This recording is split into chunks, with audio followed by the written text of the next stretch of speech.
Hi, welcome to the Gear Garage. My name is Zach. This is my little internet show about whitewater stuff. And this episode, Nick's going to join in. Johnny Hotshot's going to be here. Goober Magoo's going to join in. And we're going to show you guys how your personal rescue equipment, if you have some basic stuff, can be used as a team if everybody's carrying the same stuff.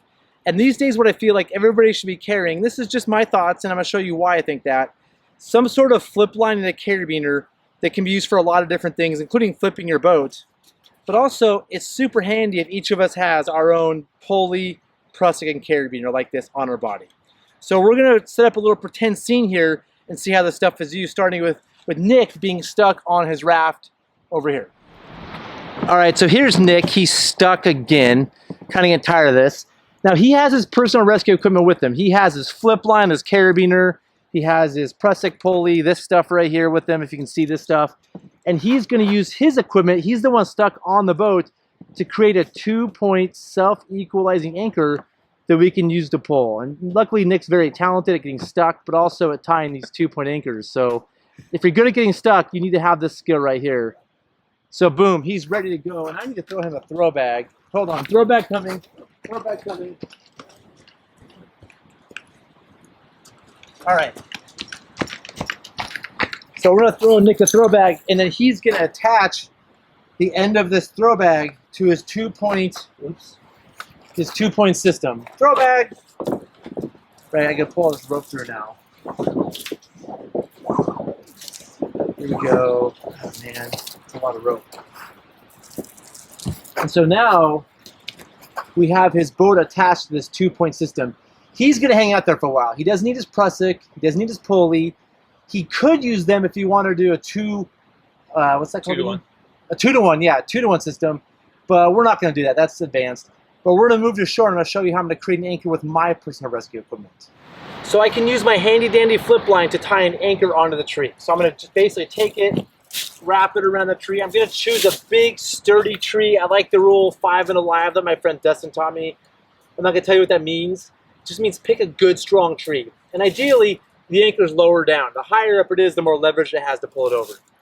And I could also quickly, I have the pulley. I might as well put it on here. I'm going to take the pulley off of here, attach it to the rope that I threw Nick that was not just sitting on the ground. Somebody was holding it, or it was, I don't know. It was fine the whole time, don't worry. I'm going to attach it to my carabiner like this. And this doesn't add any mechanical advantage. This is attached to a solid point. But what this does is allow me to pull from different angles, right? So I can immediately pull from a lot of different angles if I want to get Nick off. And I'm going to pull and pull, but Nick is really stuck. So my next course of action is to do what I call, well, I don't call it that. Everybody calls it this, progress capture. I'm going to do what's called progress capture. And progress capture just involves me putting a prusik right here, and I can do this all by myself, all by my lonesome. I don't need any help. I know how to tie these knots. Oops, I gotta get through one more time. And all my friends, they went way ahead. They're way downstream. They're walking back up right now because they're bad boaters because they didn't wait for us. I knew Nick would get stuck, but they didn't know. Anyway, so I tie my prusik on. I tie that onto there, and now by myself, I can progress capture. So I can pull pretty hard. And that's gonna, well, my prusik's not tight, I gotta make that tight. I can pull on it and then capture some of my progress. Okay, that was hard. Let me pull it some more. Pull really hard and then capture progress and take a break. And so I can just keep doing this and keep going like inches by inches. But at some point, maybe I don't have the strength to keep pulling. And this is where I need Johnny Hotshot. Johnny Hotshot, where are you? Oh, hey, Zach. Hey, Johnny Hotshot. Oh, Nick's stuck again. Yeah, I'm tired Classic. of getting stuck. Yeah. Classic Nick. Yeah, I remember yesterday was even worse. Well, I have this progress capture system. If I can take your pulley and prusik, we can make this a 3-to-1 really fast. Let's do that. I've got a pulley, prusik, and carabiner here that I carry as part of my personal rescue equipment. Wow, you're pretty awesome. I'm glad you're doing that. Hi, friendly person walking by. Hey. We're filming this really cool video. Do you want to do it? Sure. So, to be here. So we're coming on this side, and we're basically putting a pulley up here with this prusik onto the rope.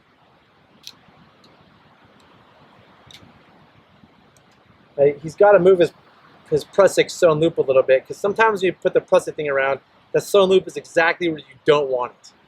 So this always happens if you're nervous. Like if you're on camera, you're definitely nervous because people are watching. The Gear Garage Nation out there, you know, they're judging you right now. But this, oh, he just dropped his pulley in the river too.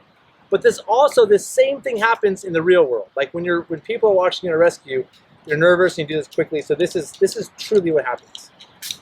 So now he's got his pulley out there, and we can take this rope. How's this gonna work? That's pretty fancy what you just did. All right, put it through there.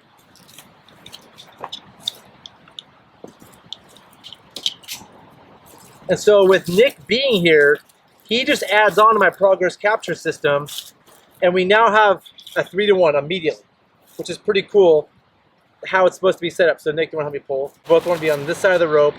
And now we have a 3-to-1 system plus 2 of us pulling. Right, pull, pull, pull. Oh, Nick is really stuck. Oh, we've moved him a little bit. Pull, pull, pull. I gotta get on the other side of the rope. Pull, pull, pull, pull, pull. Okay, he moved a little bit, but he's still stuck. And there's 2 of us pulling on a 3-to-1, so it's like 6 manpower. We're starting to test the limits of the system a little bit. And so what we really want is another pulley here that's a redirect. What happened to Frank Magoo, or whatever his name is? Let's see if we can go get Frank Magoo. Because if another guide shows up, we can, hey, oh, Frank hey, Zach. Magoo, Nick's stuck again. Oh, I Shocking. know. Johnny Hotshot went looking for you. Yeah, no, I'm right here. I have another pulley pressing carabiner, so I like to carry these as part of my personal rescue equipment. You should. That's really smart of you. If all of us have one, we can construct the system. Now we can add a redirect, because when we were pulling on this 3-to-1, we're in the line of fire, right? If we're pulling super hard and something breaks, things come back and they'll hurt the people in line. So with this additional personal rescue equipment from the third person, I can now put the rope in here. This doesn't add any mechanical advantage. All this does is redirect. Now, Frank Magoo and I can pull like this. And now if something breaks, it knocks the tree down. It doesn't hurt us. And so we can pull. It's self-minding. It's working the way. Oh, look. It's coming off. And we're not afraid to pull really hard. Because, again, if something happens, it goes in that line of fire. So that's using all the system. In my mind, if one guide carried all this stuff, like let's say you're a super rescue squirrel, you're a walking Z-rig, you have your 3 pulleys, your 2 Prusiks, your 4 carabiners, you could do this by yourself, but you still do need help. One person pulling on the system isn't bad, but you're typically going to have 2 or 3 of you as a team to construct this system. So hopefully that made sense. The idea of this episode is just to sort of like walk through this visualization of what it's like if multiple people show up to the scene with important personal rescue equipment. Oh, yeah, that's the end. That was a really dramatic end. Don't forget to subscribe, press the like button. What else do I need to add? Smash the subscribe. Smash the subscribe and comment and add your thoughts. If you have questions, thoughts, concerns, I'd love to hear what you think. Add your thoughts below, and we'll see you in the next episode. Thanks.